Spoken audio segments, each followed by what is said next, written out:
Magandang umaga po sa ating lahat.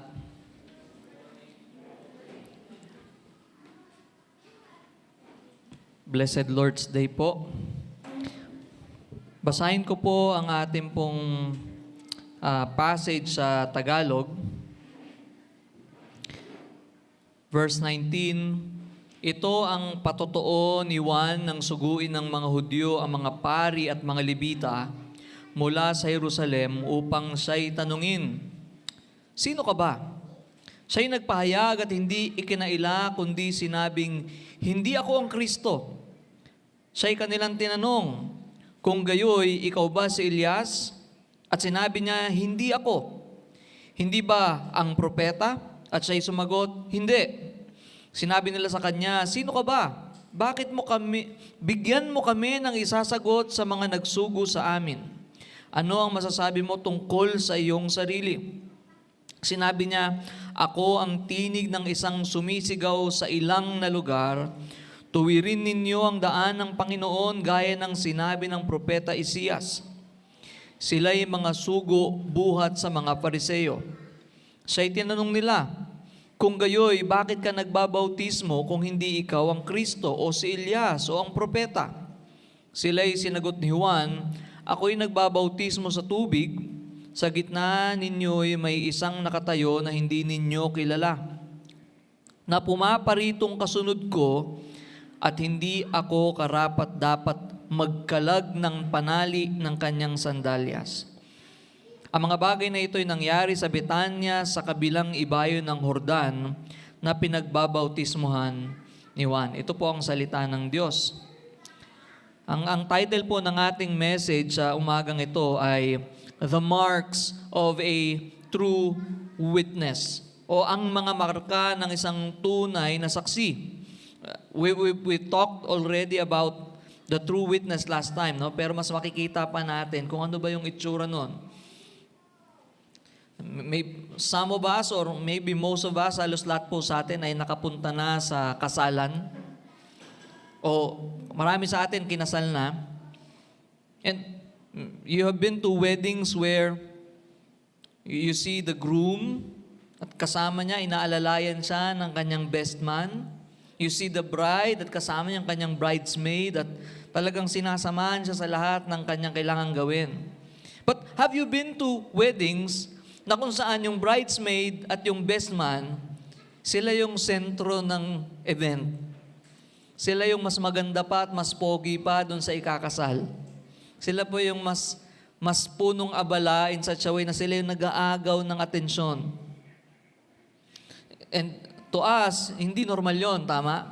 Because it is someone's wedding at kung sino yung ikakasal ay siya yung, it is their event, it is their special day. At hindi dapat inaagaw ng best man o ng bridesmaid yung atensyon ng mga tao. But sometimes there are moments kung saan yung bridesmaid at best man ay talagang intentionally they want to stand out.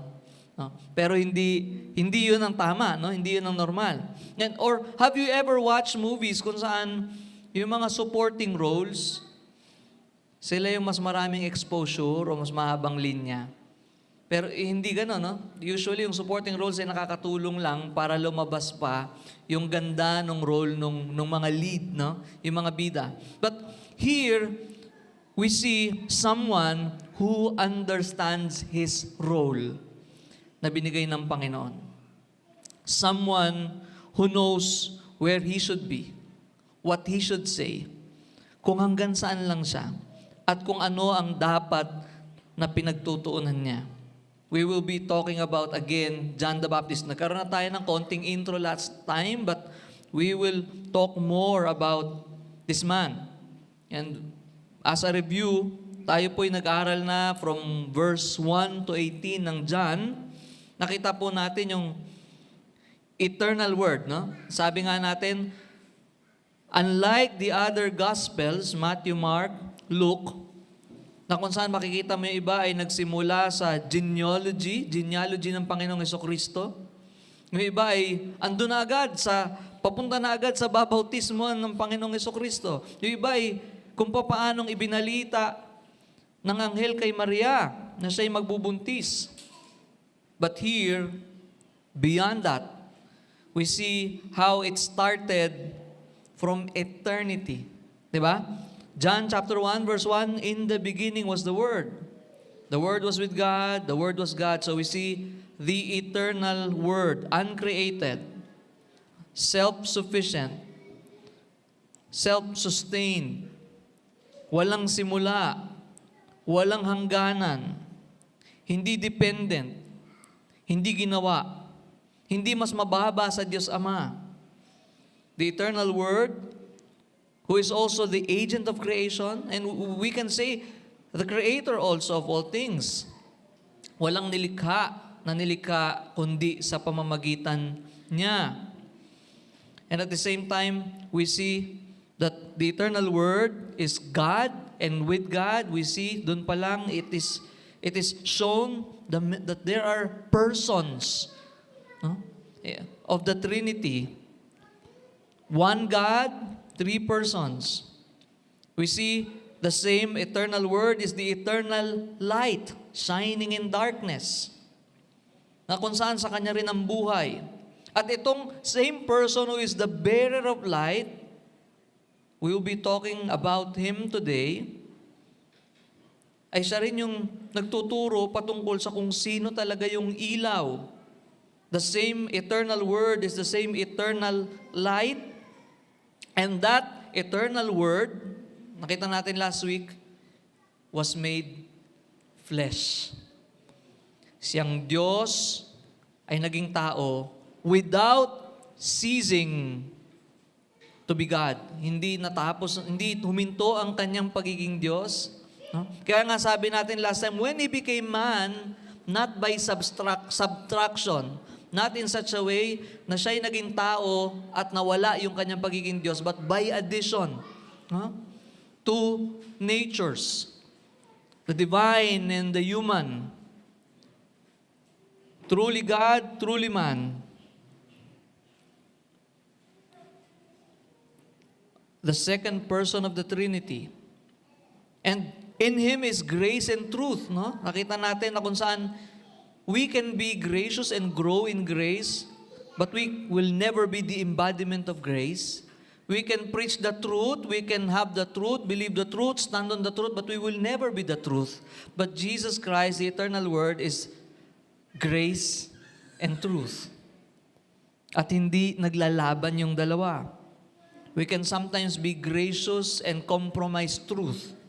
And we can sometimes be so firm on the truth and at the same time being ungracious. Pero ibahin natin ang Diyos. Ibahin natin si Kristo, no?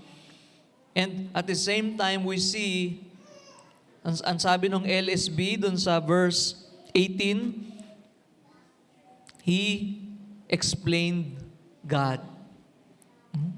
So, if we want to know God, if we want God to be revealed, then in Christ, God is revealed.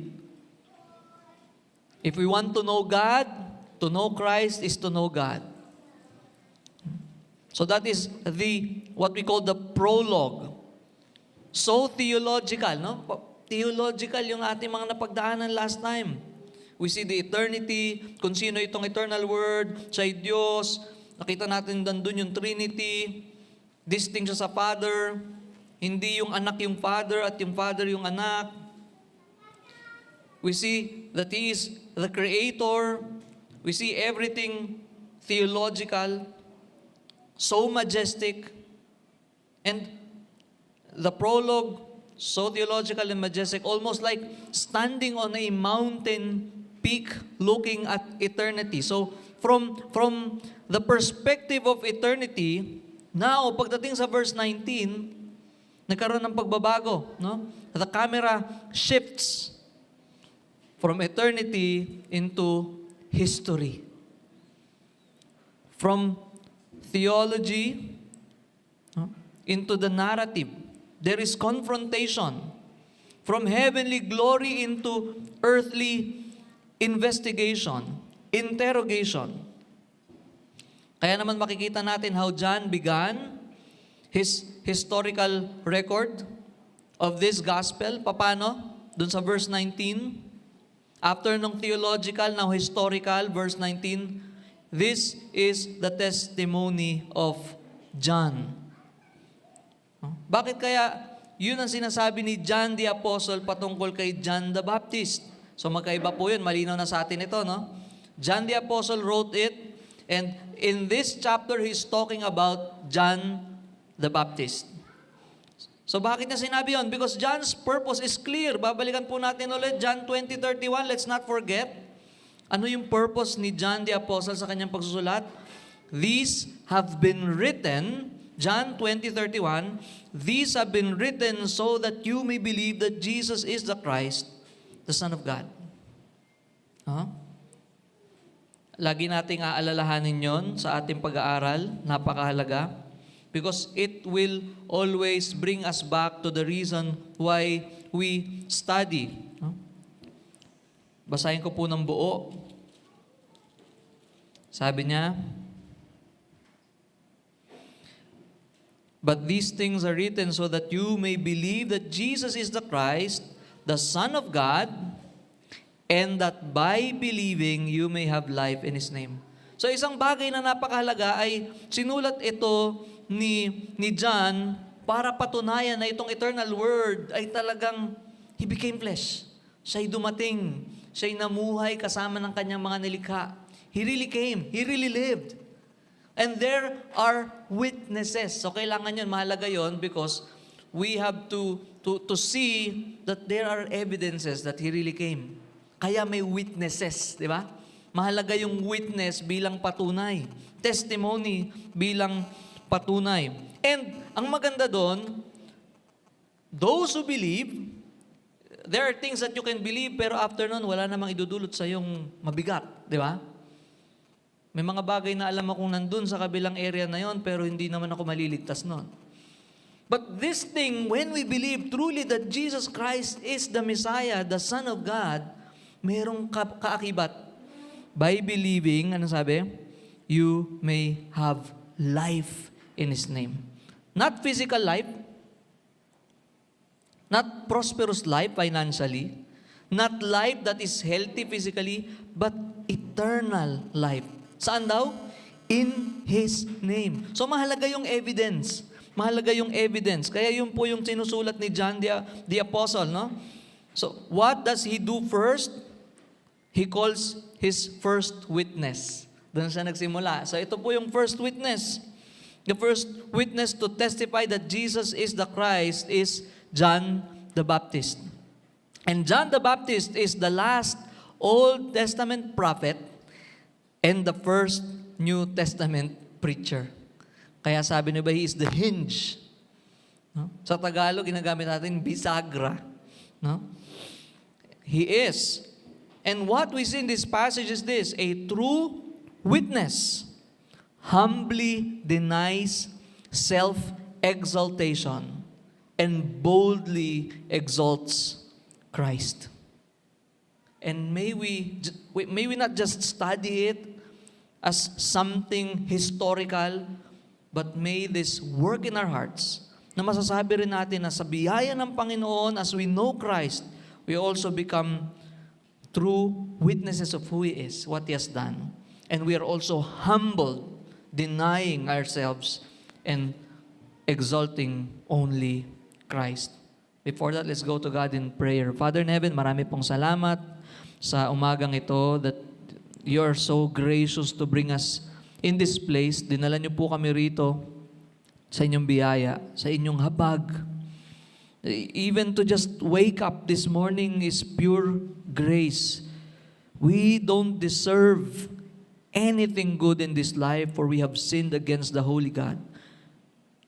Na kung bibilangin namin at susumahin kung ilang beses na kami nagkasala sa inyo ay hindi na namin kaya pang bilangin.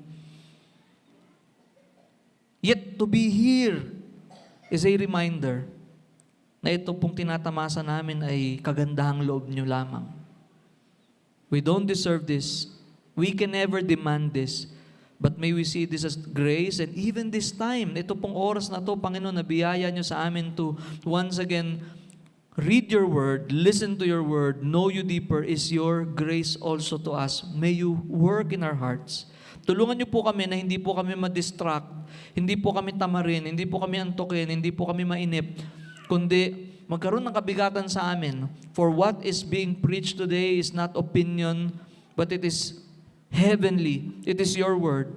And may we see it as the King speaking to slaves. Humble us, O Lord, pierce us, and exalt yourself in our midst this morning. This is our prayer in the name of Christ, our Lord and Savior. Amen. So, let's start sa verse 19. No? Sabi ng verse 19, verse 19, and this is the testimony of John, when the Jews sent priests and Levites from Jerusalem to ask him, "Who are you?" Sa Tagalog, ito ang patotoo ni Juan nang suguin ng mga Hudyo ang mga pari at mga Levita mula sa Jerusalem upang siya'y tanungin, "Sino ka ba?" Yun yung tanong, ano? So, the first thing that we see here, a true witness rejects false glory. A true witness rejects false glory. Sabi ng verse 19, it started, and this is the testimony of John. The word testimony, in the Greek, ang ibig sabihin niya, it is central. It is, yung testimony, central ito sa gospel ni John. It is always used, and it simply means witness. This gospel revolves around witness. Martyria. I don't know if I pronounce it correctly, but that is where we get the word. Ngayon, makikita natin na maraming aspeto sa Gospel of John na kung saan there are so many testimonies, witness. John's Gospel presents multiple witnesses to Christ. Una na nga po rito, itong inaaral natin, si John the Baptist. And if we will go to chapter 5, verse 36, we see ito, sabi niya, now, the works of Christ is, but the testimony that I have is greater than that of John, sabi ng Panginoong Hesus. For the works that the Father has given me to accomplish, the very works that I am doing, bear witness about me, that the Father has sent me. So central, no? Paulit-ulit yung idea ng witness, testimony. And then, the Father, kung sunod lang na verse, John 5:37, and the Father who sent me has himself borne witness about me. His voice you have never heard, his form you have never seen. Then, kung babasahin natin sa verse 39, anong sabi ng verse 39 ng chapter 5? You search the scriptures because you think that in them you have eternal life, and it is they that bear witness about me. Pagdating ng chapter 15, verse 26, anong sabi ng chapter 15, verse 26? 15:26, but when the Helper comes, it is talking about the Holy Spirit, whom I will send to you from the Father, the Spirit of truth, who proceeds from the Father, He will bear witness about me. Isipin niyo yun? John the Baptist testifies, he is a witness. The works of Christ testify about Him. The Father Himself, God the Father, testifies about the Son. The Scriptures testify about Christ. The Holy Spirit, ang gandang ginamit, no? The Helper comes, whom I will send to you. So hindi lang po puwersa, just a footnote, that Holy Spirit that bears witness, hindi puwersa lang, hindi force, hindi energy, but a person. And He bears witness about Christ.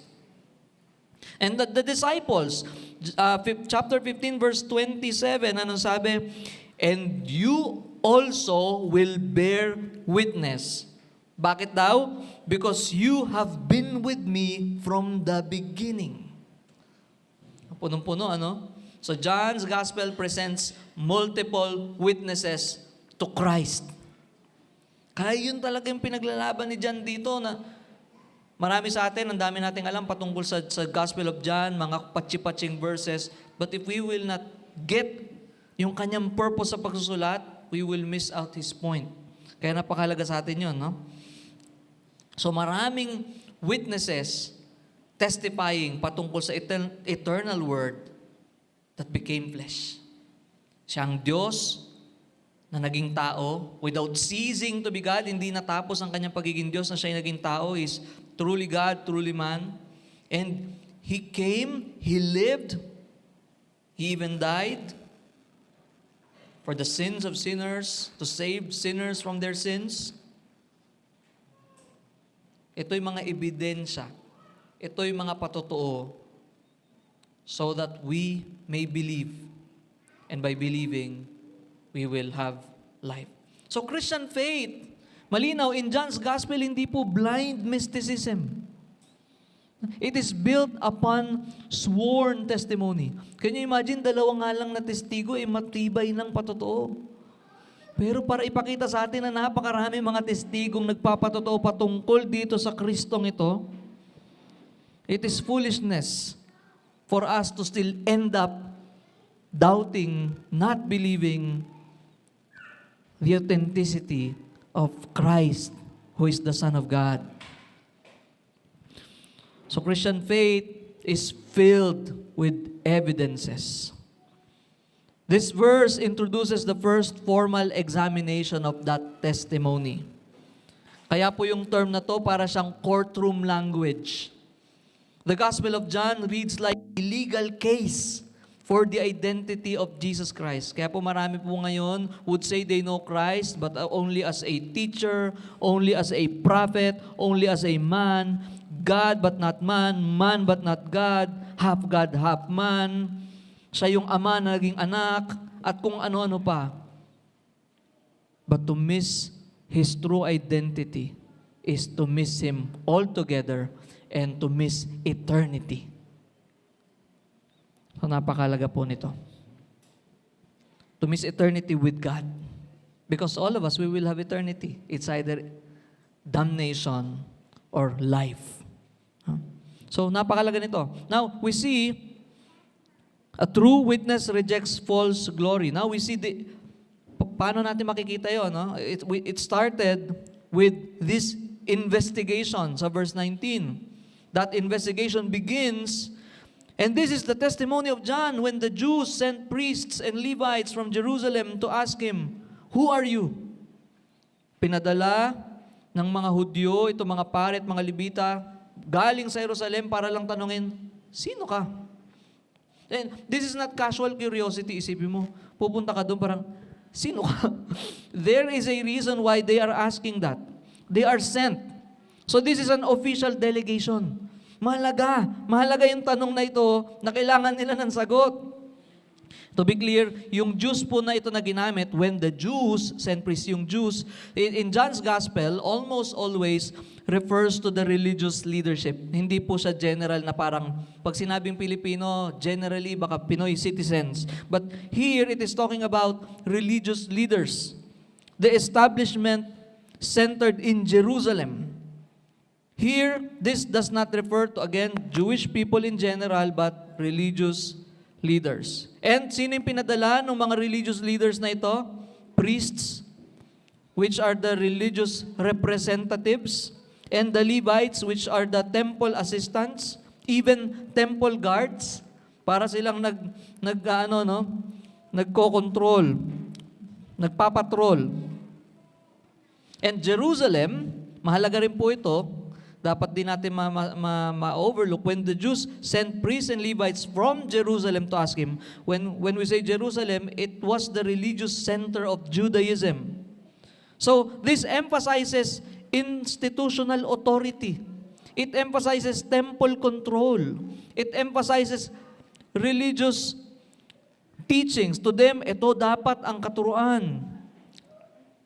ng Judaism. So, John the Baptist was operating outside Jerusalem. Kaya sabi yung term, wilderness no? Doon sa prophecy patungkol sa kanya. Outside the temple system, outside the institutional control, andun si John the Baptist, outside Jerusalem. Kaya kailangan pang ipadala from Jerusalem. Now, ito po yung inquiry na gusto nilang malaman. Hindi lang po ito para lang may matanong o may makuwang impormasyon, but official religious commission. They came with authority. Pinadala kami, may dala-dala kaming otoridad. We came with scrutiny. And we came to investigate. Sino ka? Bakit big deal, ano? Bakit big deal na para padalahan pa ng mga ng priests, ng Levites? Because John, during that time, he had become phenomenal. He became phenomenal because for 40 years, napakalaga po nito, ang Israel walang propeta. Walang kung paanong noon na mayroong propeta at yung mga marami nangyari sa kanila, revelation, there was 400 silent years, hindi 40 ba nasabi ko? 400 years, Israel had no prophet, and then suddenly, after nung 400 na yon, na nag-iisip sila, ano nangyari? Inabandonan na ba kami ng Diyos? Bakit wala na? Ba't wala ng propeta? Wala nang nangyari. Wala na kami naririnig. Suddenly, a man appears in the wilderness preaching repentance, preaching about the Messiah. And thousands are coming. Can you imagine? Thousands. Hindi nila kailangan ng mega church na malamig at malaking lugar. Thousands are coming, Jerusalem, Judea, all the surrounding region because of this man, because of what he was preaching, because of his fiery preaching. And suddenly, yun po yung narinig nila, nabalitaan nila, and they want to know about this man because this man is so bold. He is so confrontational. Kaya nga ano nangyari because of him being so confrontational, how did his life ended? How did his life end? Do you remember? Nasa nakalagay ang ulo? Sa plato, but we will go there. No? So confrontational. He speaks of coming judgment. He speaks of Messiah. And of course, the nation was in expectation. Gusto namin yan. Gusto namin marinig itong sinasabi nitong tao na to. After 400 years, mayroon nangangaral. At ang kanyang pinangangaral patungkol sa Mesiyas, tungkol sa Kristo, we want to know it. Because we are expectant.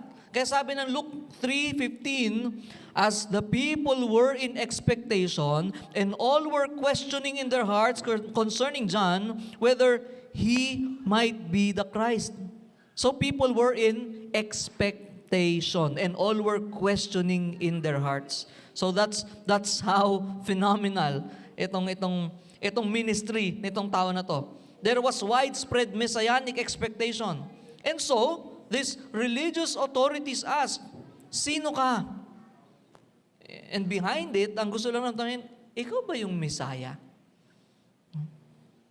Ikaw ba yung Messiah? Ngayon, marami po Messiah Pero, ikaw ba yung Messiah? No? And we see the triple denial of this man.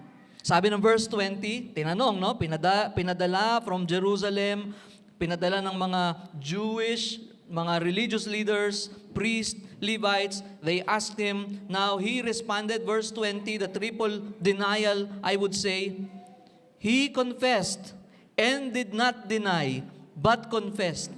You see the emphasis? He confessed and did not deny, but confessed, I am not the Christ. So yung structure po nito sa original language, sa Greek, it is intensified. He confessed, he did not deny, he confessed, so he is not hesitant. Hindi, wait lang, sagutin ko na ba? Sayang naman yung prestige. Di ba? Sayang naman, pwede naman ako mag-ride dun sa ano na yun, no? Baka pwede ko naman pag-isipin, pwede ko sabihin kay Lord, hindi ko naman sinagot Lord, kaya hindi pa rin ako nagsinungaling. No? But he did not hesitate Hindi. He is not evasive. He is not intrigued by the possibility of prestige. Ano kayang feeling? Huh? But he makes it unmistakably clear, I am not the Messiah. Hindi ako Mesiyas, hindi akong Kristo. Huh? The word Christ, Christos means anointed one. Hindi ako yung anointed one. Or sa Hebrew, yung word na Messiah, it is from Hebrew.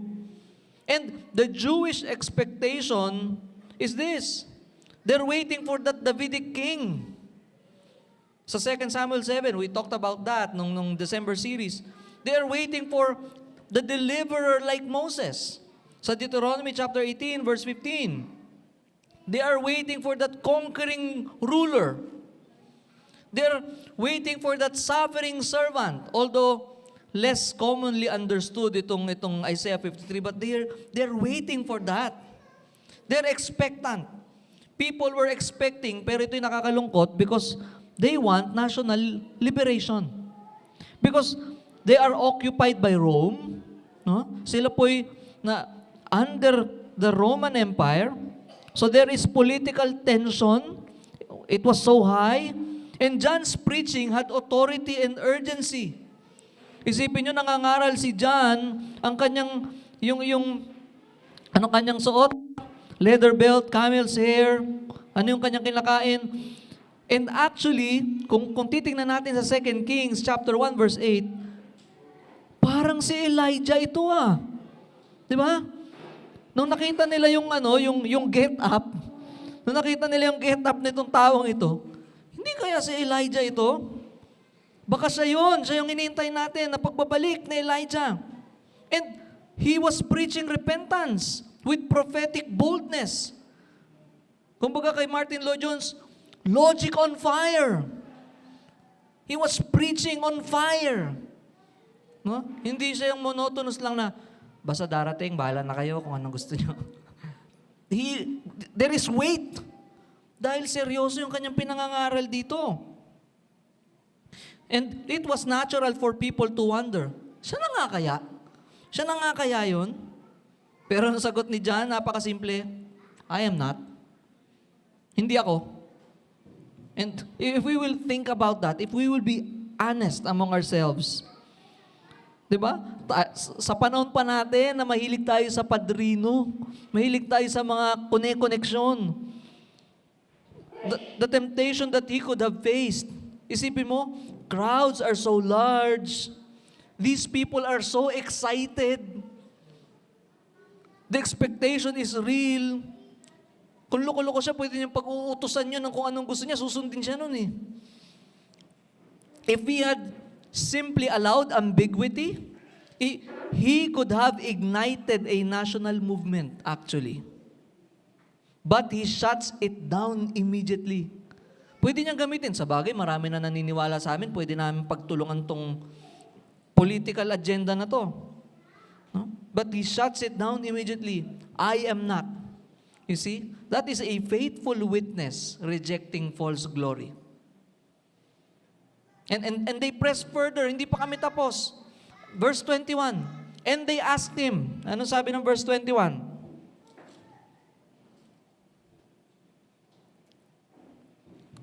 Verse 21.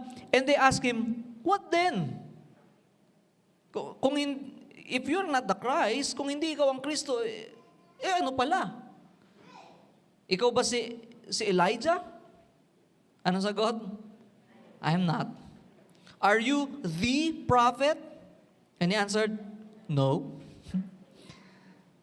So yun yung kanilang tanong. No? Bakit nila tinatanong? Sa verse 21, bakit nila tinatanong, ikaw ba si Elijah? Dahil po, kung makikita natin sa Malakay chapter 4, verse 5, Malakay 4:5 promised Elijah would come before the great and terrible day of the Lord. Ito po sabi ng verse, behold, I will send you Elijah, the prophet, before the great and awesome day of the Lord comes. And alam po natin the story of Elijah, he did not die. He was taken to heaven. So they are wondering, siya kaya yun? Baka wala naman Instagram sa kanila, kaya hindi nila alam kung ano itsura talaga exactly ni Elijah. Basta alam nila, ito yung suot. No? Baka siya yun. Pero sabi, I am not. Pero, kung titingnan natin, was he Elijah literally? Kung basahin natin sa Luke 1:15, ito pong sabi ng Luke 1:15, ito po'y fulfillment ng Elijah prophecy para magamit natin ang ating mga Bibles. Luke 1:15 sabi,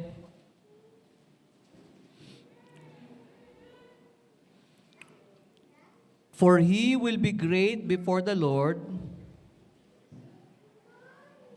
and he must not drink wine or strong drink, and he will be filled with the Holy Spirit, even from his mother's womb, and he will turn many of the children of Israel to the Lord their God." And kung tutuloy pa natin, makikita natin sa verse 17, "And he will go before him in the Spirit." Ito po yung mahalaga sa verse 17. Ano sabi? "And he will go before him in the spirit and power of Elijah, to turn the hearts of the fathers to the children, and the disobedient to the wisdom of the just, to make ready for the Lord a people prepared." So, itong taong ito pala, itong John na ito, ay sabi niya, he will go before him in the spirit and power of Elijah. Kaya yung po yung tanong, siya nga kaya si Elijah? But we can say that John fulfills the Elijah prophecy functionally, not literally. So, in a way, he is a type of Elijah, not personally, but he carries Elijah's authority. He carries Elijah's boldness. He carries Elijah's prophetic role. But he is not Elijah returned from heaven. So, John answers truthfully according to their understanding. Hindi siya nagsisinungaling dito. No? He is not Elijah in the way they expect. And John will not take a title that would confuse. Surely, nalaman niya rin yun na ito'y sinabi sa kanyang mga magulang that the spirit of Elijah, he will go before him in the spirit and power of Elijah. So pwede niya sabihin, siguro parang gano'n na rin. Pero hindi, no? Hindi niya hinayaan na vague or confusing yon, kundi sinabi niya, hindi ako. I will not confuse you. I will not take the title. Kaya ang sunod na tanong nila, kung hindi, are you the prophet? Ito po'y from Deuteronomy chapter 18, sabi po ng Deuteronomy 18:15, "The Lord your God will raise up for you a prophet like me from among you, from your brothers. It is to him you shall listen." So, sino kaya yung tinutukoy na to? Yung prophet that is like Moses. "The Lord your God will raise up for you a prophet like me from among you." So, yun yung sunod na tanong. Ikaw ba yung tinutukoy ng Deuteronomy chapter 18 verse 15? Ikaw ba yung the prophet that is like Moses? And ikaw ba yung pakikinggan namin? Ano sabi? No. It is so short, it is so direct, it is so clear, hindi din. And actually, Deuteronomy 18 verse 15, that is talking about Christ. Christ is the prophet. Kaya naman si Peter sa Acts chapter 3 verse 22, he quoted it. "Moses said, the Lord God will raise up for you a prophet like me from your brothers. You shall listen to him in whatever he tells you." So that's the Lord Jesus Christ. He is the prophet. So hindi talaga si John the Baptist yun. Can you imagine kung i-take niya yun? Pwedeng ako na rin. Pero hindi, no? Kasi hindi nga siya yun. Si Kristo yun. And even Stephen said the same thing. Acts 7:37. "This is the Moses who said, to the Israelites, God will raise up for you a prophet like me from your brothers. So akala nila siya yun, pero hindi siya yun because it is talking about Christ. It is talking about the Lord Jesus Christ. So to him, no titles, malinaw, hindi ako ang Kristo, hindi ako ang Mesiyas, hindi ako ang propeta, hindi ako si Elijah. No inflated identity, no ambiguity. And this is the true witness from God, refusing misplaced honor. You see that? That is the true witness of God. He did not ride on it. Sayang naman. No, hindi ako yon. Malinaw sa kanya. He knows who he is. He knows who he is. Huh?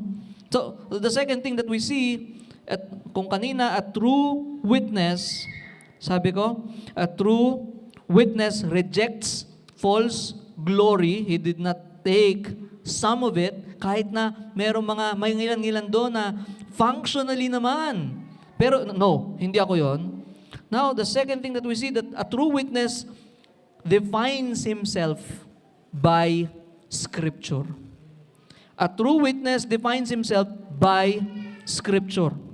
Kaya makikita natin, now the delegation, itong mga pinadala, siguro nababaliw na sila. Pinadala kami rito, kailangan may dala kaming sagot. Ano ba talaga? Ano ba talaga? Inutusan lang kami. Kailangan may malino kaming sagot pagbalik namin. Kasi itong delegation is now demanding an answer, sabi nila sa verse 22. So they said to him, "Who are you? We need to give an answer to those who sent us. What do you say about yourself? Sino ka ba talaga?"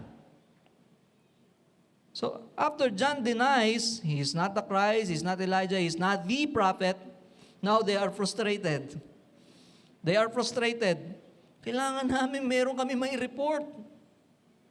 So hindi kaya sabi ko kanina, it's not just curiosity, but administrative necessity. They must return to Jerusalem with a report. Kaya mabigat yun. Those who sent us, pinadala kami, may nagpadala sa amin that is higher than us in authority. Ngayon may makikita tayo dito, no? This emphasizes authority structures. John, anong sabi? John was sent, last week we talked about it, from God. I think last week, we talked about John who was sent from God. We saw his origin. Not literally na bumaba galing langit, but because it was God who called him, who has put him in that specific role. Ito namang mga taong ito also who are interrogating him, may ganun din picture. Pinadala din kami. Pinadala din kami. There's someone higher than us who sent us and we need to give an answer. We were sent from Jerusalem. Now, we see two missions. Two missions are colliding. The divine commission, kung saan nasan si John, and the institutional investigation, na kung saan pinadala sila ng sentro, Jerusalem, na kung saan itong mga religious leaders, thinking that they have authority in themselves, sent these men. And they're following those who sent them. Pero si John, pinadala din. Si John din ay may pinanggagalingang otoridad, kaya yun ang sinusunod niya at yun din yung mensahe niya. So we see, they are asking, what do you say about yourself? So now ito po yung theological, they want to hear. Are you the prophet? Linawin mo. Sino ka ba talaga? Kasi you're phenomenal. There's something in what you're doing. People are attracted to your preaching, to what you're doing. Yung power, yung fire ng ginagawa mo. We want to understand. We want to know your identity. Hindi lang po biographical. Kasi kung biographical, simple lang. Sabihin niya lang kung sino magulang niya. Eh di tapos na. Pero hindi yun, ano? Hindi yun yung usapan dito. Hindi siya tell me about yourself. Ako po si ganito, nakatira sa ganyan, tatlong taong gulang. But it is really theological in nature. Yun po yung gusto nilang malaman.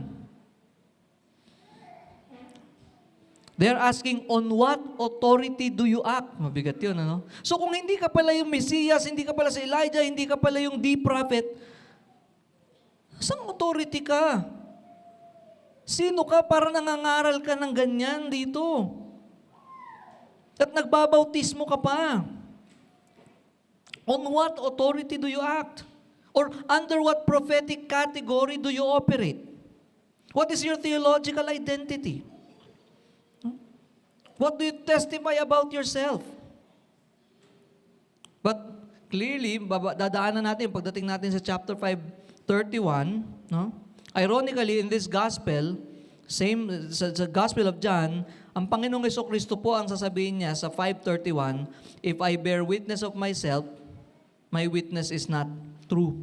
So, ang Panginoong Jesucristo, there are so many, yung binanggit, no, the Father, the Spirit, the Scriptures, and so many believers are testifying about Him. Ngayon si John po yung tinatanong. And John must answer concerning himself because the question is directly to him. At pwedeng ang naging sagot niya, alam nyo, makinig kayo ha, actually ako po yung miracle child that was announced by Gabriel. Alam niyo yun? Hindi lang yon. Anak ako ni Zechariah the priest. Kilala niyo si Zechariah the priest? Tatay ko yun. Hindi lang yon. I am the most influential preacher in Israel. At, hindi pa yon. Nakakita na kayo ng sawum pa lang, filled na ng Holy Spirit. Ako yun. Ako yun. And I am preparing the way for the Messiah. Meron ba kayong specific verse sa Old Testament na tinutukoy kayo? Ako meron. And all of that would have been true. Di ba? Kung tutusin ni Israel a miracle child. Supernatural. Anak talaga siya ni Zechariah the priest. And sa kanyang ministry ay talagang people are going to him. And at the same time, talagang he was prophesied from the Old Testament preparing the way for the Messiah. At totoo lahat ng yon. But, yung pag-iingat that it can also come from self-exaltation if he will use those things. It can come from pride. And he does not want to draw attention to himself. He didn't boast from his experience. Sino na sa inyong, sa sinapupunan pa lang tumalon na. Yung Holy Spirit kumilos na sa akin. Experience ko yon. Heritage, o tatay ko. At marami pa siyang pwedeng gamitin. Or influence. Kung meron mang influential, ako yun ngayon. Pero hindi po yun ang kanyang mga naging sagot. Napakabilis ng kanyang mga sagot. He confessed and did not deny and confess. Hindi. Hindi ako yun. And for the first time, he answers positively. Ito na siguro, mayroon na kami mababaong sagot. And his identity is defined by the Scriptures.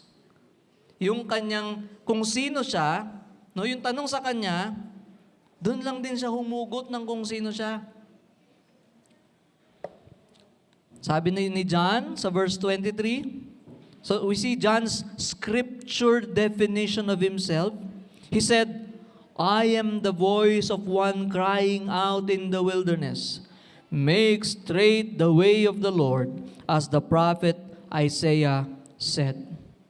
So we see, he did not answer with experience, heritage, success, influence, but he defines himself by Scripture. He quoted Isaiah 40 verse 3. Kung titingnan po natin nga, Isaiah 40 begins a new section of Isaiah, often called the Book of Consolation, and it opens with comfort. Yes, comfort my people. Israel had experienced judgment and exile. Isaiah 40 announces restoration, and verse 3 says, the voice of one crying in the wilderness, prepare the way of the Lord, make straight in the desert a highway for our God. So yun po yung sinabi ni Isaiah, and it is talking about John. At yun po yung malinaw sa kanya. Kasi yun din po yung sinabi sa Luke, patungkol sa kung sino siya. He knows who He is, pero hindi sa fleshly and worldly perspective, but from the Scripture.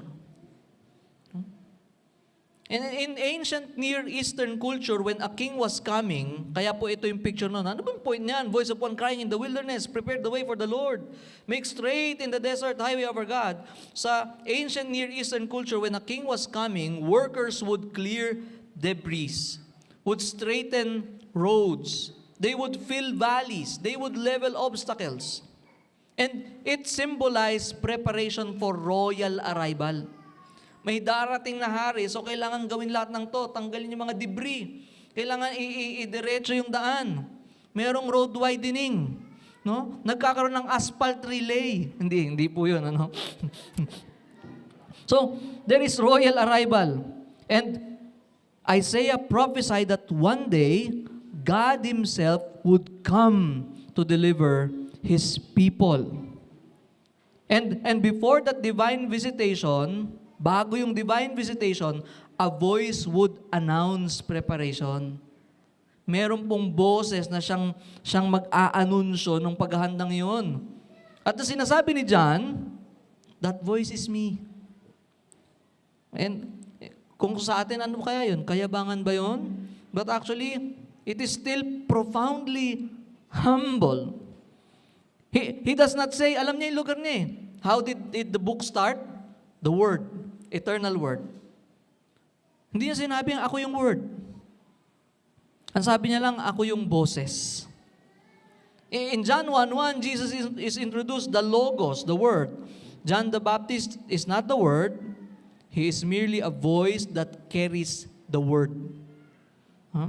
So, a voice is temporary. Di ba? Ang boses ay temporary lang. It will fade. Nakasali na ba kayo sa pahaba ng happy birthday? Gaano kahaba? In short, it is temporary. It fades once the message is delivered. Di ba? Pag nasabi mo ni happy birthday, the message is delivered, then the voice fades. It exists to communicate something that is greater than itself. Di ba? Anong saysay ng boses kung walang mensahe? Ha ha ha? Kailangan mayroon kang naiintindihan ang word eh. Di ba? Even sa pag-awit, kahit gaano kaganda ang boses, napakalaga ng words to communicate. Huh? So, it exists to communicate something greater than itself. The voice is to communicate the word, the message. And that is humility in Him. Boses lang ako. Hindi ako yung mensahe. No? Kaya malinaw na malinaw sa kanya, hindi siya nagyabang patungkol sa anak ni Zacharias, hindi sa anak ng honored priest. Sabi lang naman ng Panginoong Jesucristo, I am the greatest man who ever lived. Alam niyo ba yon? Panginoong Jesucristo nagsabi noon. Matthew 11:11. Pero hindi yun yung kanyang pinuntahan. I am a man who was, just for your information, filled with the Holy Spirit when I was still in my mother's womb. Pero hindi, I am a voice. Just a voice. And ano yung kanyang mensahe nitong voice na to? Make straight. Make straight. And that image, it tells us, it is an imagery of valleys lifted, mountains lowered, crooked made straight, rough places smooth. So yun po yung picture no? To make straight the way of the Lord. To make straight in the desert a highway for our God. So hindi po ito civil engineering. Sabi ko hindi road widening project, but it is heart preparation. It is heart preparation. When we say the valleys, di ba? It is a picture of spiritual emptiness. And when we say mountains, it talks about pride and self-righteousness. When we say crooked, it talks about moral distortion. And the clutter, it talks about sin that blocks the way. So, the message of John simply is, Repent. The Messiah is coming. Clear the road of your heart. Anything that blocks the King, repent, for He is coming. At mabigat po ito. Ito pong pinapangaral ni John, kaya malinaw sa kanya kung sino po yung kanyang pinapangaral. Because in the Old Testament, dun sa Isaiah chapter 40, ang ginamit po na Lord, capital L-O-R-D, talking about Yahweh. God Himself. Tapos pagdating dito, yung Yahweh yung pinaghahandaan ng daan, sa Isaiah, pagdating, si Jesus yung pinaghahandaan ng daan. So, John is preparing the way for Jesus.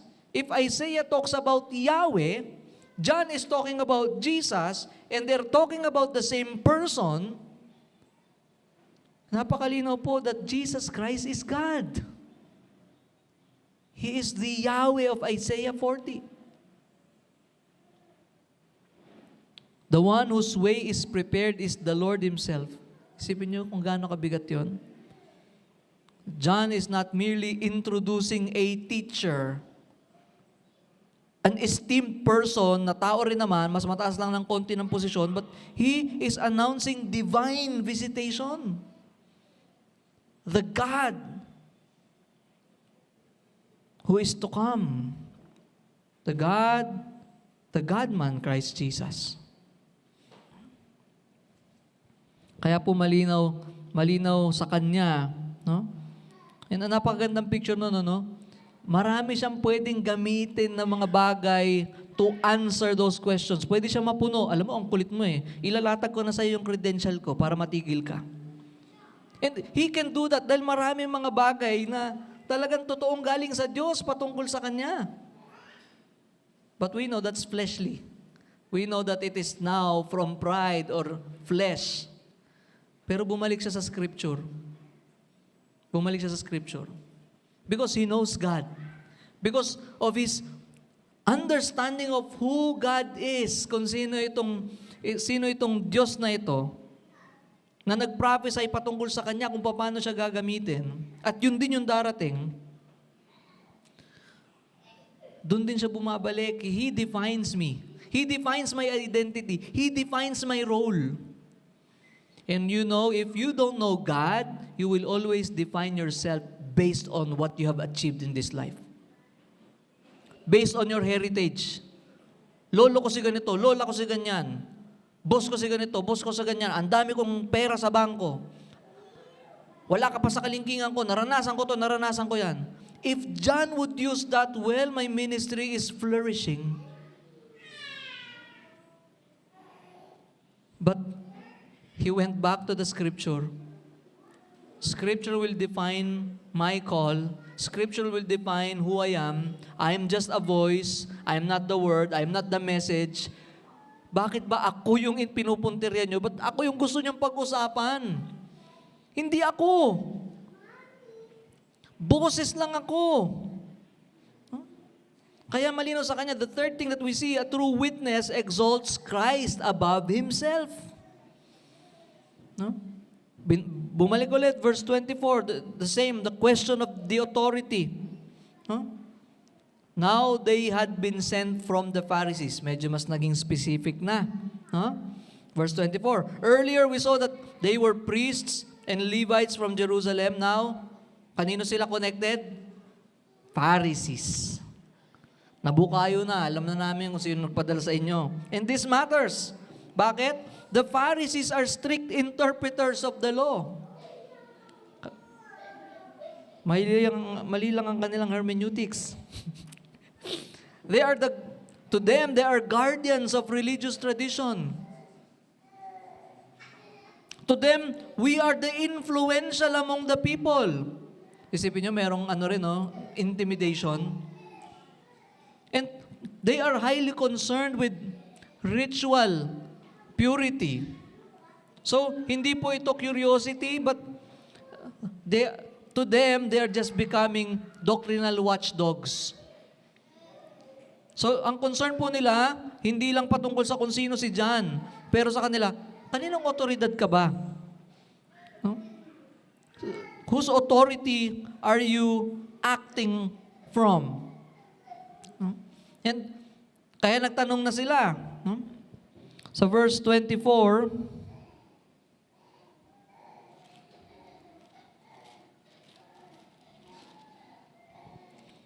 now they had been sent from the Pharisees. Verse 25, they asked him, then, kung hindi ikaw lahat ng mga nabanggit, kung hindi ikaw lahat ng yon, ito na yung tanong nila, why are you baptizing? Kung hindi ikaw ang Kristo, hindi ikaw si Elijah, hindi ikaw ang propeta, bakit ka nagbabautismo? Kaninong otoridad ang dala mo? And baptism during that time was already practiced. During that time ay ginagawa na po ito. This was Jewish ritual washing. And ginagawa po nila ito to convert Gentiles to Judaism. Kaya po nila ginagawa yon dahil yung mga hintil para po to join their religion, para sabihin na naniniwala na sila sa Diyos ng Israel, ay binabautismuhan yung mga Gentiles or yun nga, yung ritual washing so that they will be considered, no? They are proselytes. Yun po yung tawag, no? To the Gentiles as proselytes. Pero ito po yung intriguing sa ginagawa niya. Itong washing na to, ginagawa namin ito para sa mga hintil na papasok sa Judaism. Pero bakit ikaw, Juan, nagbabautismo ka ng mga Hudyo? Ano pang kailangan gawin sa kanila? Para lang to sa mga hintil na gagawin nating Judaizers. So, to them, that's controversial. They want to know. Pero ang mensahe lang ni John, for John to do this even to the Jews, that created conflict because it means even Jews need cleansing. Kala nyo, hindi kayo kasama, makakaalpas kayo? Jews and Gentiles are in need of spiritual cleansing. And in a way, mensahe yun sa kanila that the nation itself is in great spiritual trouble. At mensahe yun sa kanila, you are not better than pagans. So it is a threat to their religious pride and their self-asserted authority. Kaninong authority ka? And now, John answers not by defending himself again or authenticating where his authority comes from. Pero anong ginawa niya?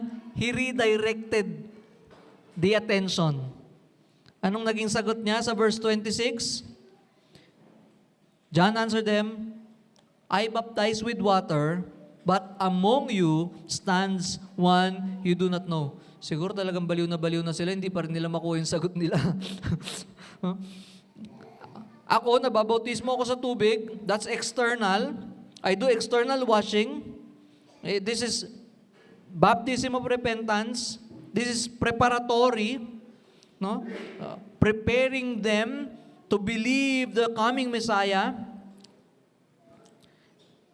But it is the one among you that does internal cleansing. Ako, gumagawa ako ng external washing, baptism, tubig lang ito, pero yung nasa kalagitnaan nyo, siya yung dapat nakilala nyo. Pero siya yung hindi nyo kilala. Ako yung iniintriga nyo. Ako yung ini-interrogate nyo. Enough with me.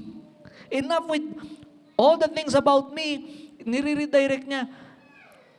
Yung siyang nasa kalagitnaan nyo, hindi nyo kilala. Siya yung naglilinis ng kasalanan. Para kung sa kanya, wag nyo na masyadong fokusan tong tubig na ito, but you must know the one who really cleanses.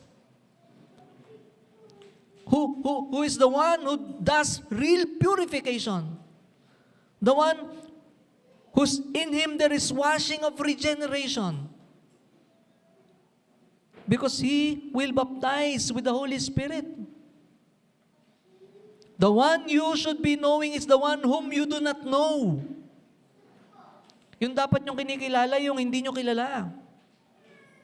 Kaya pareho din po siya ng thesis kay John the Apostle who wrote it. He point them to the light so that they will believe and that they will have life.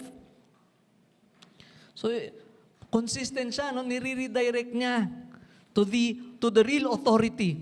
Those who are sent by the authority are redirected to the real authority.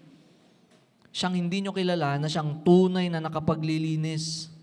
Tubig lang itong ginagawa ko. It is just a preparation. Enough with me, know Him who's among you, who's now living with us, who came, who was born, and live with His creatures.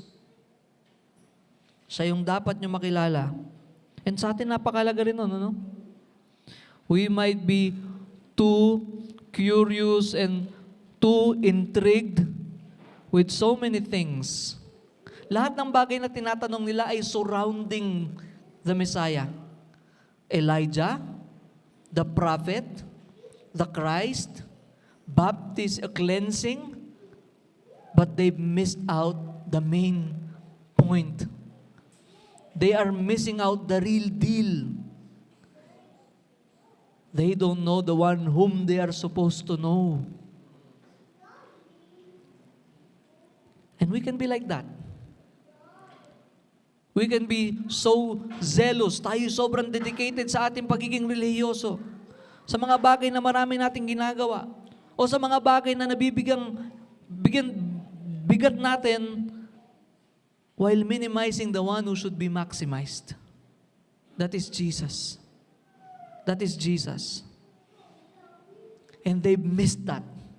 Akala nila sila yung mga religious watchdogs, but they missed out the one whom they are expecting to come. They missed the Messiah. But to John, malinaw pa rin sa kanya, to him, it is the supremacy of Christ.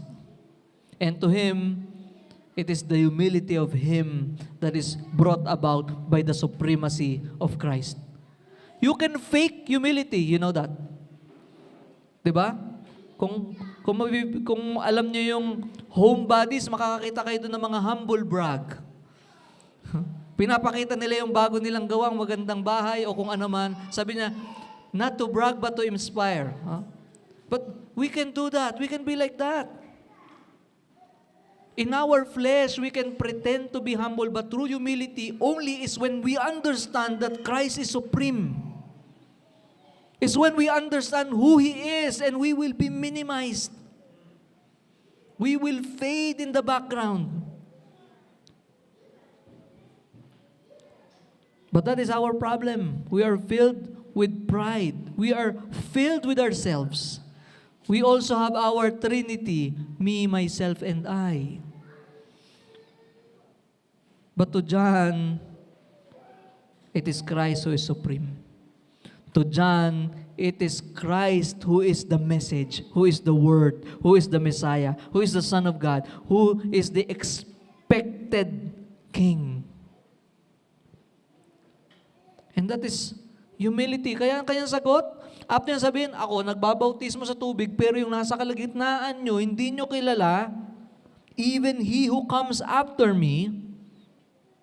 Actually, paparating na ang Panginoong Jesucristo nito, the strap of whose sandal I am not worthy to untie. So, sa Jewish culture po, disciples serve their rabbis. Yung mga disipulo po ay naglilingkod sa kanilang mga guro. Pero, pakinggan natin to, but untying, yung pagtanggal sa tali ng sandals was considered slave-level work. Isipin mo, disipulo ka na, pero parang ikaw na yan. Alam ko, estudyante ako pero pang slave level work yan. Even disciples were not typically required to perform that task. Disciple na yun, ha? But this John the Baptist, even that slave level work, he finds himself unworthy to do. Nihawakan yung sandalyas, hindi ako karapat-dapat. Sobrang kontra sa entitlement natin, no? Lord, tama lang yun, bumaba ka rito, ginawa mo ko, dapat iligtas mo ko. Lord, niligtas mo na lang din ako, hindi mo pa ba ako susuplayan ng mga pangangailangan ko? Ang hirap naman yan, Lord, kung hindi mo pa ibibigay lahat ng pangangailangan ko. And there are so many things that we may think that we can demand and we deserve. Huh? But this man understood his place. Maging yung pagtali sa sandalyas, hindi ako karapat-dapat. I am not worthy to perform even the lowest servant's duty for him. Diba? Mas mabuti pa siya, naintindihan niya yung role niya. We remember the disciples, Lord, sino sa amin yung nasa kaliwa? Sino yung nasa kanan? Huh? But this man, alam niya, kahit yung slave level work, hindi ako karapat-dapat. Hindi ako we can also say that actually. Sa atin, ganun tayo. Yung slave level work, Lord, hindi ako karapat-dapat. Why? I deserve higher. John is not coming from that. I deserve nothing at all. So, that's humility. John understands the infinite gap between himself and Christ. The forerunner sees clearly what others do not. The one coming is infinitely greater. Isipin mo yun, para gamitin yung Yahweh sa Old Testament, tapos yung dumating ang Panginoong Hesukristo. Yung Diyos na kinakatakutan nila. Yung Diyos na sa kanyang kabanalan na hindi kinakaya ng kasalanan ng tao. And He was the one who came to deal with the sins. No? Can you imagine, because of the sin of Moses, he cannot see the face of God because of his sin? Pero yung Panginoon dumating to deal with sin.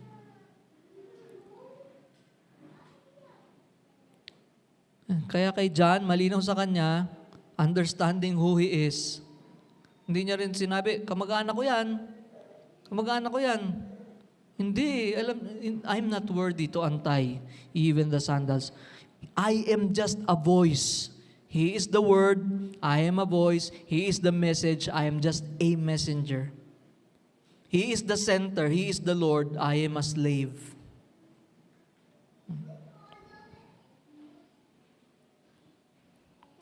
Si I don't know if I can pronounce it correctly. Si Nicholas von Zinzendorf, he is a German preacher in the 1700s.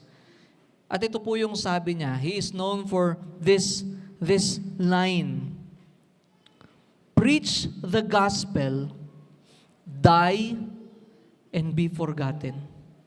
And that is the very heart of the true witness of Christ.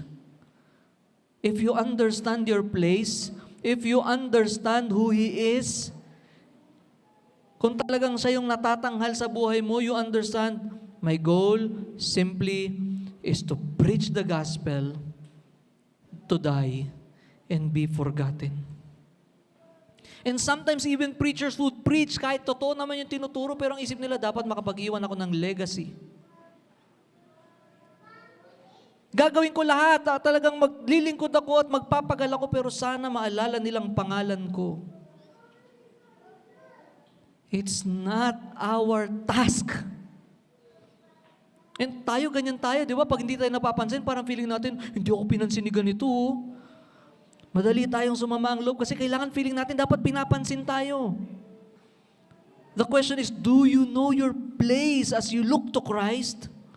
Then you will understand What matters is that you know Him and He knows you relationally.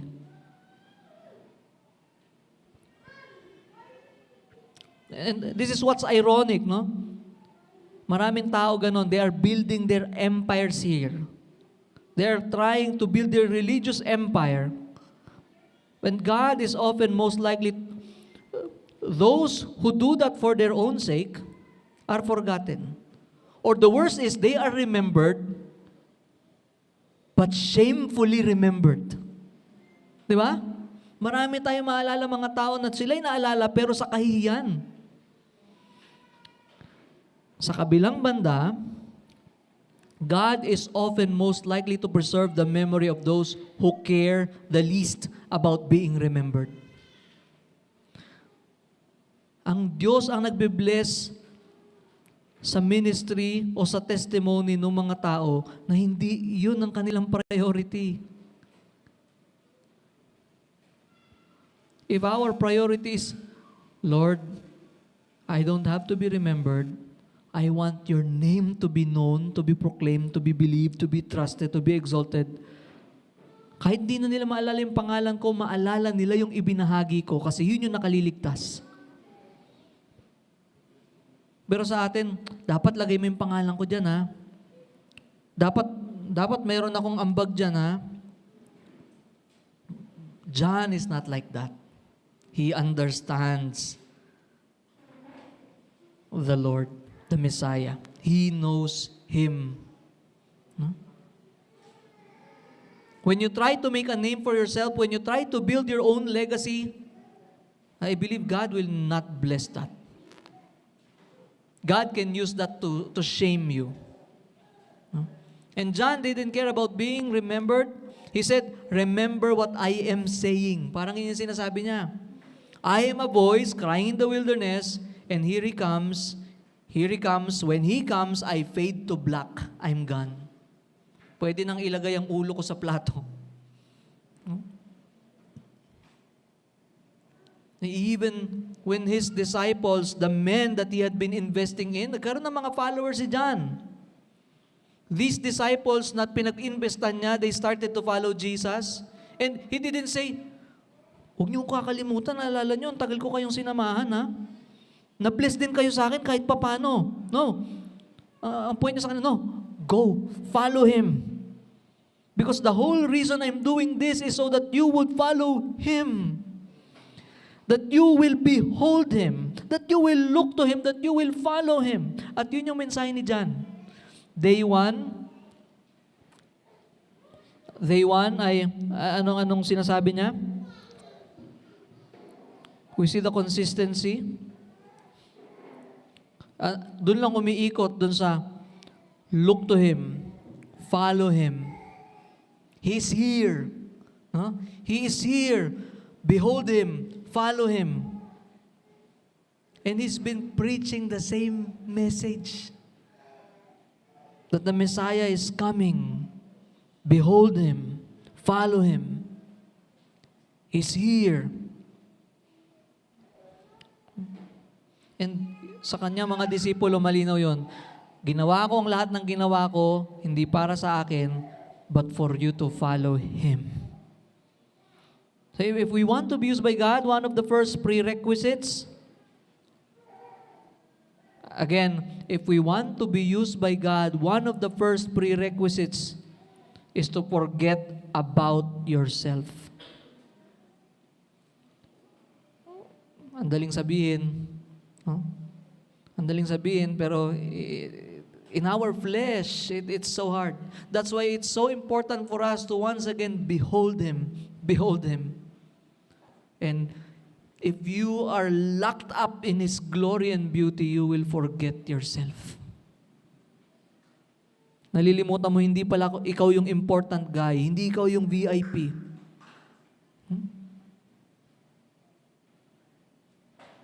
And we will never be effective for Christ as long as we are trying to salvage our ego. Sabi ko nga last time, anyone can be replaced. And the worst thing is that God can do something that will reveal us in order for us to be reminded again that it is about Him.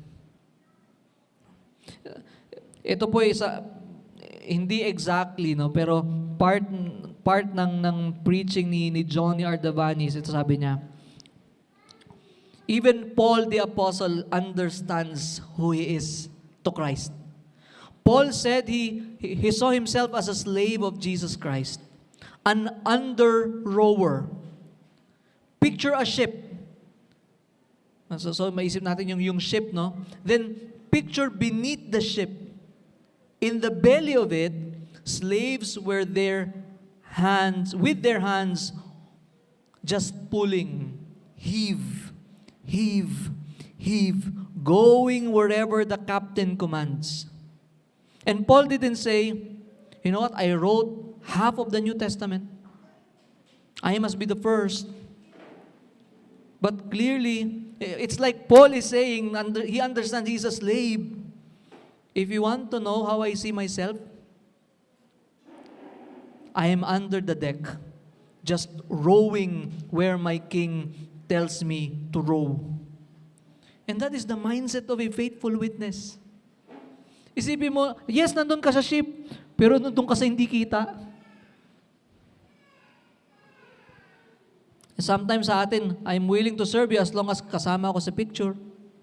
Di ba? I'm willing to follow you, basta medyo nasa front line din ako, ha? But even Paul himself, that is the picture, slave, nasa ilalim ako. Yung ship, hindi pa ako kita sa ilalim at ako yung nagpapagal. At kapag ginagawa natin yun, we can be those people na nagpapagal. But if it is not for the sake of Christ, isusumbat din natin yan. If it is not for the sake of Christ, mapapagod din tayo at lalabas ang puso natin.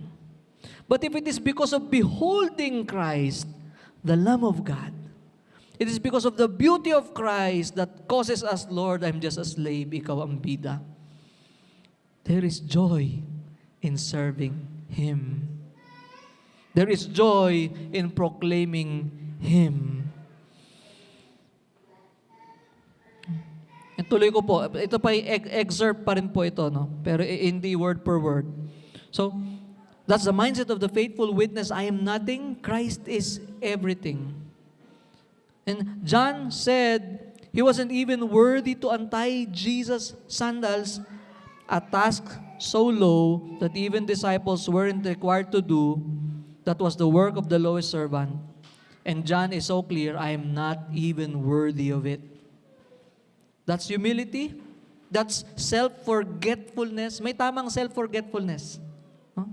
May tamang mababang pagtingin sa sarili. No? Meron din pong makasalanang pagtingin sa sarili. Nagse-self-pity ka. To the point that you forget that you're created after the image and likeness of God and you are to reflect the glory of God. Pero meron pa rin yung self-pity na kung tutuusin, pag binuklat mo yun, makikita mo galing pa rin pala sa pride. You know? Even pala yung mga ganong self-pity, yung mga bagay na nahihiya, kahit yung nahihiya ko, what's inside it is because I'm important. But if Christ is important to you, kung si Kristo yung mahalaga sa'yo, hindi mo iisipin yung sarili mo. Kung naiintindihan mo yung worth ni Christ, kung sino siya, siya lang, pangalan niyang nakapagliligtas, hindi tayo. So that's humility, self-forgetfulness, and that's the heart that God uses. So if we want to be used by God, we stop trying to build our name and we spend our lives pointing to His. And with John, we can say, behold Him, the Lamb of God. So, verse 28, simple lang po ito, hindi ko na po ito i-expound. These things took place in Bethany across the Jordan where John was baptizing. Makikita natin the consistency of John. This is a real place with real people, real event. It really took place. That God Himself came. At meron specific na geographical location where He went. And even the witness himself, John, was there. You see, hindi po ito katang-isip ang ating pinananampalatayanan. There are testimonies. There are evidences. And so, may we believe Him. No? Christianity and Christ Himself is not a myth. It is history invaded by the glory of His story.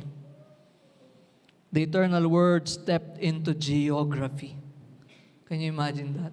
It should still humble us to know that the Creator entered creation. Nung prayer meeting, we talked about the solitariness of God, the one who doesn't need us, the one who is limitless, who never depends. He allowed Himself to depend for a time. Sa kanyang ina, sa pagkain, dahil nagugutom siya, kailangan niyang kumain, sa tubig, sa kanyang lalakaran, at maging dun sa sistema ng araw at gabi, na kung saan kung tutusin, He's outside of it. And that's the God of John. That's why he understands, I'm just a voice. Look at Him. Look at Him.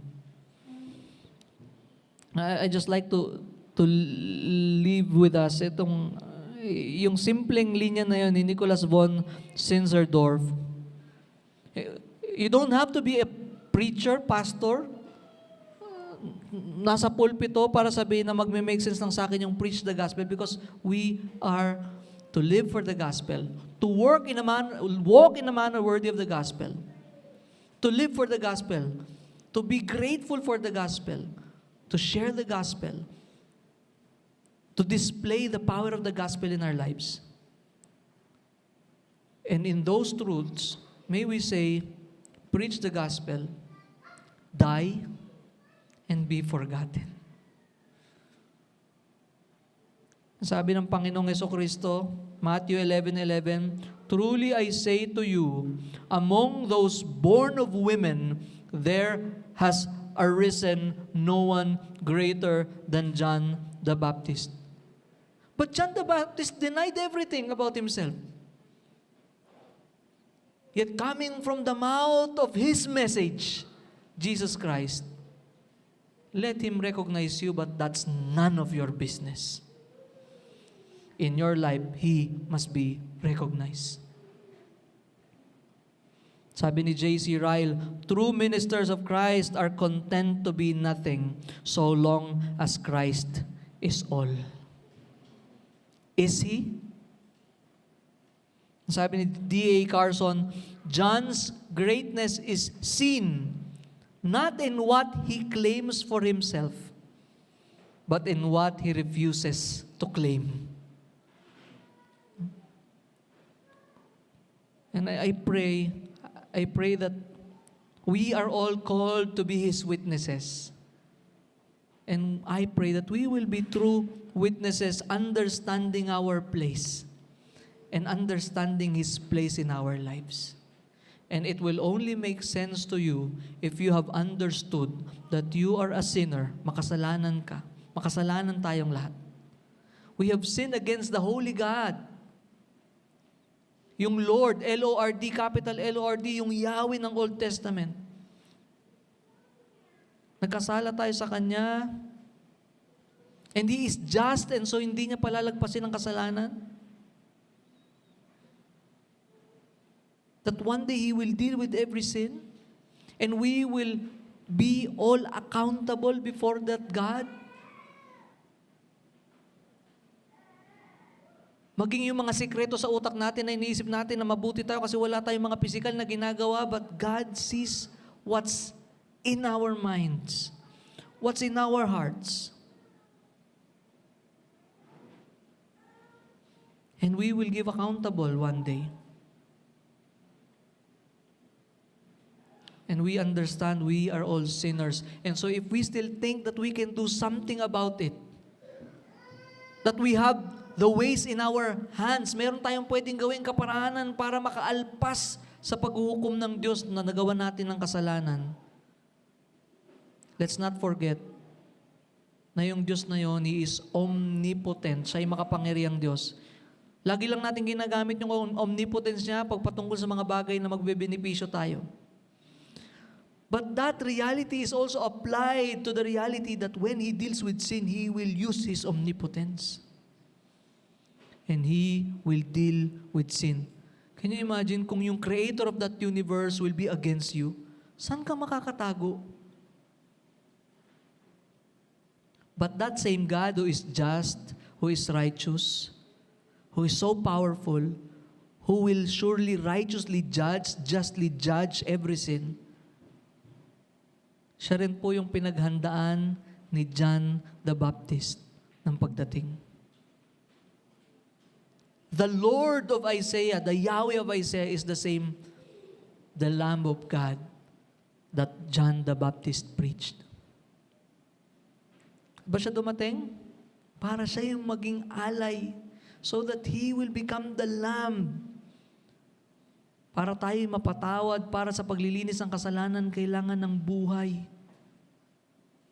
For the wages of sin is death, kailangan merong buhay na maialay. And Jesus Christ, He did not just come and walk into the world, ate with sinners, healed the sick, fed the hungry. He died. He died as the Lamb of God. Sa Kanya, ipinataw ng Diyos Ama yung puot na dapat sa makasalanang ipataw. Tayo yun. Dapat natin maunawaan, tayo yun. Unless with John we see our sinfulness, we will never see how much in need we are of Christ as the Lamb of God.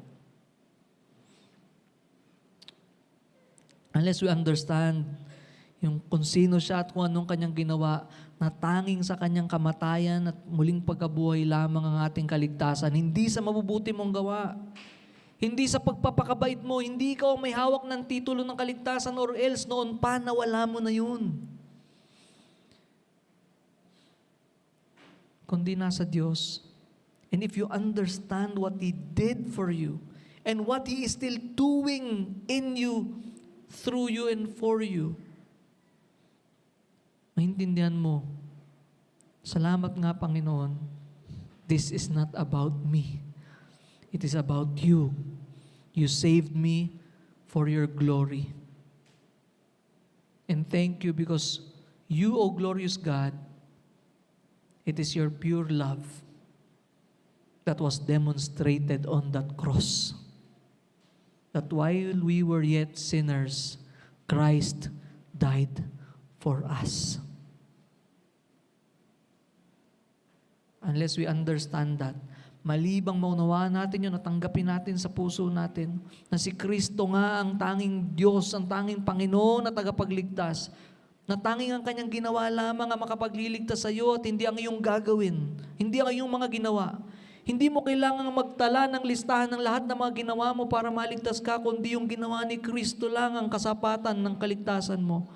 Kung sino siya, then you will say, I want to preach you. I want to share who you are. I want you to be known. And one day I will die and be forgotten. I pray that this is now a reality to us. And I pray that it is the Spirit, the Helper, who bears witness about Christ will work in the hearts of those who are still unsure about their eternal salvation. Mapag-isipan natin ngayon, kung kukunin ba ako ng Diyos ngayon, isang iglap, kukunin ang buhay ko, sigurado na ba talaga ako? Ano ba kayang mangyayari sa akin? Saan ba ako talaga mapupunta?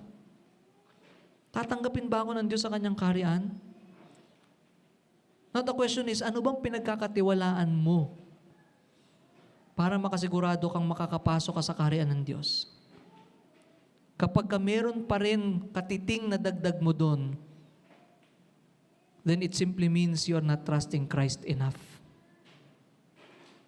And I pray that you will understand na kung paanong sa Old Testament kailangan ng tupang patuloy na inaalay ng inaalay pero hindi sapat.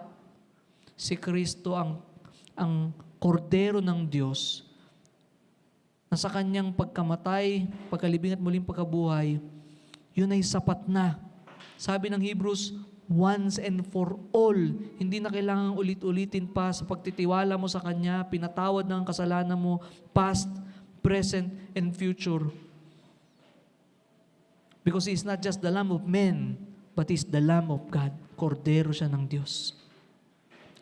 Nabuhay siyang muli bilang patunay na tinanggap siya, napagtagumpayan niya, nabayaran ng kasalanan ng mga makasalanan. That through His death, the justice was satisfied.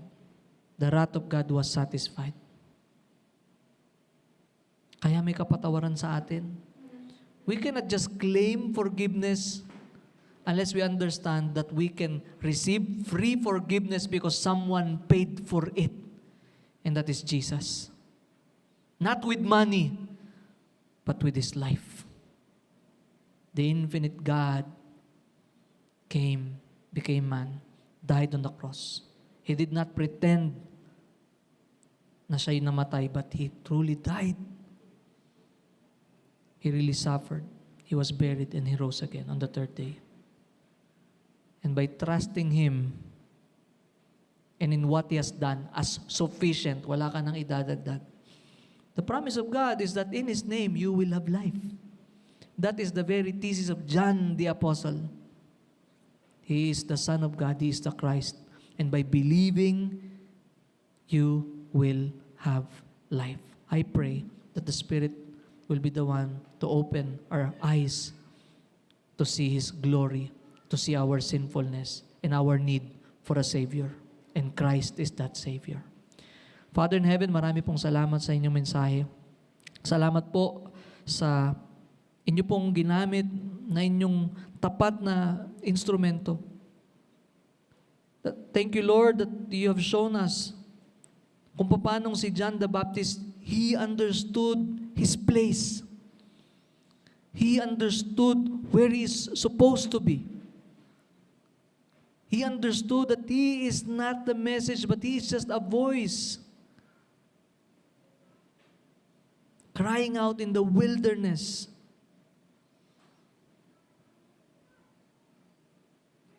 And his same call to repent, I pray, Lord, that you will also grant true repentance in our hearts. Na magkaroon kami ng tunay na pagbabago ng isip.